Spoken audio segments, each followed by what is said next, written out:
तो hello friends, मैं हूँ बिहारी सागर और चलिए इस टॉपिक को शुरू करते हैं और बात करते हैं। बात करेंगे आज दो तीन टॉपिक के ऊपर, जैसे कि एक टॉपिक पे ये बात करेंगे जो यमन ने जो हाईजैक किया है जहाज को, उसके ऊपर बात करेंगे, और जो उत्तर प्रदेश में बैन किया गया है उसके ऊपर भी बात करेंगे। अब बैन क्या किया गया है सबको पता ही है कि वहाँ पे हलाला को बैन कर दिया गया है, जो कि ब्यूटी प्रोडक्ट था वो सबको बैन कर दिया गया है। इस सब के ऊपर में बात करेंगे और आपकी भी राय लेंगे क्या है क्या नहीं। ठीक है, तो चलिए शुरुआत करते हैं हम लोग पहले ये यमन से। तो आपको जैसे पता होगा, हितू विद्रोही जो है यमन में, वो इजराइल से बहुत ही ज़्यादा छिड़ा हुआ रहता है।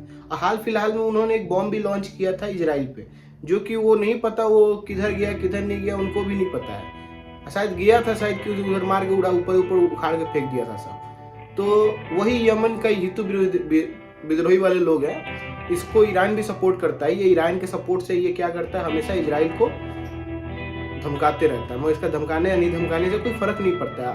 ठीक है, तो अब इसमें रिसेंटली में इसने ये कांड कर दिया कि लाल सागर से कोई जहाज जा रहा था, जिसमें इन्होंने उस जहाज पे कब्जा कर लिया। पहले तो वहां पे गोलीबारी किया, गोलीबारी करके उसको कब्जा कर लिया, सोचा कि इजराइल का है।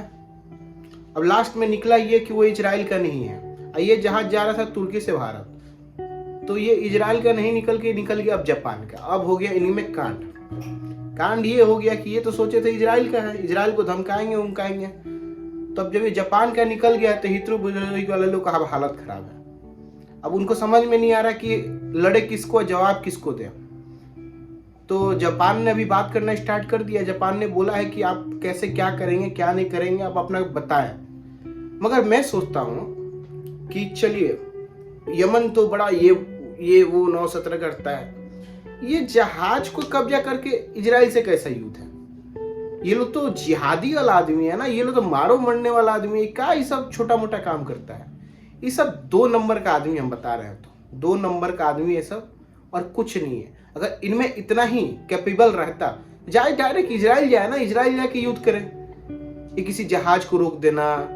एक बात याद रखिएगा, इसने वो जहाज को रोका है जो तुर्की से भारत आ रहा था। ठीक है, अगर इसमें तो ये भी एक बात निकल गया कि इसमें भारतीय आदमी भी नहीं थे, नहीं तो अगर भारतीय आदमी रहते तो ये उसको भी तंग करने की कोशिश करता, अब भारत पर दबाव बनाता, क्योंकि भारत इजराइल को कहीं ना कहीं सपोर्ट कर रहा है। अब मेरा माना जाए तो इसको अगर एक भी आदमी भारत का मिल जाता ना, तो मैं तो चाहता था कि कब्जा करे, तब इसको भारत बताता कि भारत कहाँ बैठा हुआ है। इन जैसों को कुत्ता की तरह दौड़ा के मारता, क्योंकि भारत आज उस जगह पे है। भारत अभी वो स्थिति में नहीं है कि आप एक लापड़ मारेंगे तो हम लोग गांधी जी वाला लेके बैठे हुए कि आप एक लापड़ मारेंगे हम दूसरा गाल दे देंगे, आप एक मारेंगे हम 4 मारेंगे। आज भारत ये माइंडसेट बना के रखा है। पहले तो हम लोग लगते नहीं है, जब लगते हैं ना तो ऐसे लगते हैं कि पूरा बर्बाद कर देते हैं। तो कहीं ना कहीं इसमें ये लोग ये भी सोचा था कि इजराइल का आदमी मिलेगा, शायद कुछ भारत का भी आदमी मिल जाए। ना इनको भारत का मिला, ना इजराइल का मिला, इनको मिल गया जापान का। ये तो वही हाल हो गया कि दुल्हन देखा कोई और, दिखाया कुछ गया। अब जब शादी का टाइम में आया था, दुल्हन ही चेंज हो गया। पुराना जमाना में जो होता था वही इनके साथ हो गया। अब इसके बाद रोना धोना अब स्टार्ट करेंगे। हम तो बोलेंगे इसमें इजराइल, भारत और सबको मिलके इनको ऐसा कूटना चाहिए कि जिंदगी भर याद रखें कि अगला बार कहीं से लड़ाई करने से पहले या किसी चीज को कब्जा करने से 10 बार सोचें। अब मेरे को नहीं लगता ये कोई आर्मी है। आप ही बताइए, कोई आर्मी है? कोई आर्मी को सुने हैं कि भाई हम कब्जा कर रहे हैं, हम ऐसे देश आजाद कराएंगे? ये कैसा आजादी है भाई? आजादी लेना है तो लड़ के आजादी दिलाओ ना भाई। वहां से पकड़ो ट्रेन या कुछ पकड़ के पहुंचे सीधा हमास, गाजा में लड़ाई करने पहुंचो। नहीं तो हम शिप को रोक लेंगे। अरे तुम शिप रोक सकते हो, कोई और नहीं रोक सकता है। अब गाजा के लिए जो शिप जा रहा है वो रोक देगा तो तब तो तुम अपना नहीं भाई, अपना ये लेके उठ जाओगे एजेंडा कि मेरे साथ गलत हो रहा है, विक्टिम कार्ड। मगर वही तुर्की से भारत आ रहा था, तुमने उसको रोक दिया। मगर वही अब गाजा जाने वाला कोई चीज को रोक दिया जाएगा, तुम्हारा विक्टिम कार्ड आ जाएगा, तुम लोग का यमन फमन सब आ जाएगा उसमें। तो लड़ना है ना तो फ्रंट पे आके लड़ो, ऐसे बैक में लड़ाई करके कोई फायदा नहीं है भाई। मेरा तो यही मानना है, किसी भी देश को लड़ाई करना है सीधा पहुंचो, जाके लड़ाई करो वहां पे। क्या विक्टिम कार्ड खेलना है ऐसे लड़ाई करके, मुझे सही नहीं लगता भाई, सिंपल सा बात है। बाकी आपकी कह रहा आप भी रखिए, ठीक है। और एक बात करते हैं, यहाँ आपको पता ही होगा यूपी में भी क्या हुआ है। यूपी में भी हलालों को बैन कर दिया, जो हलाला सर्टिफिकेट से जो सामान को बेचा जाता था उसको हमारे योगी जी ने बैन कर दिया।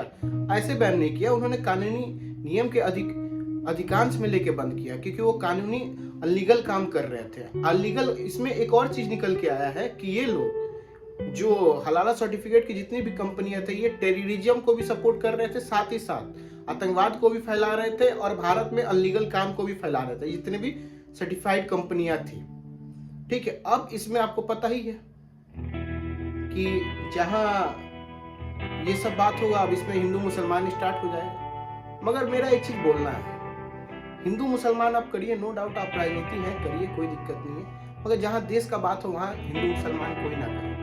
अगर ये कंपनियां अनलीगल काम कर रही है और ये टेररिज्म का काम कर रही है, तो इसमें मुझे नहीं लगता किसी भी इंसान को या किसी भी लोग को इसमें कोई भी तरह का बात करना चाहिए। जहां तक इसमें एक और न्यूज आ रही है, शरिया कानून के तहत ये लोग अपना काम को कर रहे हैं। अरे आप कोई एक धर्म नहीं थोप सकते इंडिया में, क्योंकि इंडिया हर धर्म का एक जमावड़ा है। यहाँ पे हर धर्म है, हर 1 किलोमीटर पर धर्म बदल जाता है, और आप इस देश में एक धर्म के सिर्फ लेके आप सामान को बेचना या सामान को खरीदना नहीं चल सकता है।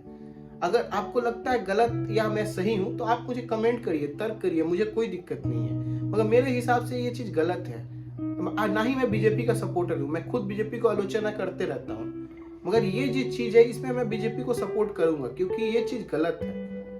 क्योंकि आप क्या करते हैं ना कि हर चीज को धर्म में ले जाके आप उसको गलत को सही करते हैं। इसमें सबसे बड़ा बात ये हो जाता है ना कि इसमें दोहरा मानसिकता भी दिखाई देता है, क्योंकि जो धर्म में लिपस्टिक लगाना गलत है, वही धर्म में आप सर्टिफाइड करके ठप्पा मार के आप लिपस्टिक लगा रहे हैं। जो धर्म में आपको मतलब क्या बोला जाए, आपको चिकन नहीं खाना चाहिए जैसे तैसे चिकन को, उनका एक नियम है कि इसी हिसाब से चिकन खाना चाहिए, मगर चिकन किसी भी हिसाब से खा लेते हैं। तो वो भी चीज तो देखना चाहिए ना उन लोग को। आप सिर्फ एक तरफा देखेंगे, एक तरफा नहीं देखेंगे। मतलब जो चीज पहले से बन गया है, शायद वो गलत भी चल रहा है तो उसको सही करने जाइए, तो सरकार को ये लोग बोलेगा नहीं ये चीज गलत है। कैसे गलत है? क्योंकि नहीं भाई गलत है, क्योंकि हम यहाँ पे मिनोरिटी में नहीं है, भले यहाँ पे हम मिनोरिटी हैं। अरे भाई ऐसा करते करते कितना दिन चलोगे, कितना दिन, 1 दिन 2 दिन 3 दिन 4 दिन 100 साल 2 साल, कितना दिन? एक ना तो एक दिन आपका अपना गलती मानना ही पड़ेगा। यही सेम हाल हो गया था हिजाब पे। अब मगर हिजाब बहुत कम लोग पहनता है, बहुत कम, मगर तब पर भी क्या है, लड़ाई करना है, बेमतलब का लड़ाई करना है। सरकार तो कभी ये नहीं बोली कि अब हिजाब पहनिए ही मत। सरकार तो बस ये बोली थी कि जहाँ पे स्कूल जैसे वहां पे सारे तरह के बच्चे जाते हैं, वहां हिजाब मत पहनिए। क्यों? आज इस्लामिक देश में हिजाब बैन नहीं है। हिजाब बैन उन्होंने भी स्कूल में करके रखा है, इसलिए करके नहीं रखा है क्योंकि कोई दिक्कत है या कुछ, उन्होंने इसलिए बैन करके रखा है कि जब वहां बच्चे पढ़ने जाए तो वो एक साथ बैठे तो ये ना लगे कि वो अलग धर्म का, वो अलग धर्म का, सब एक ही धर्म का है।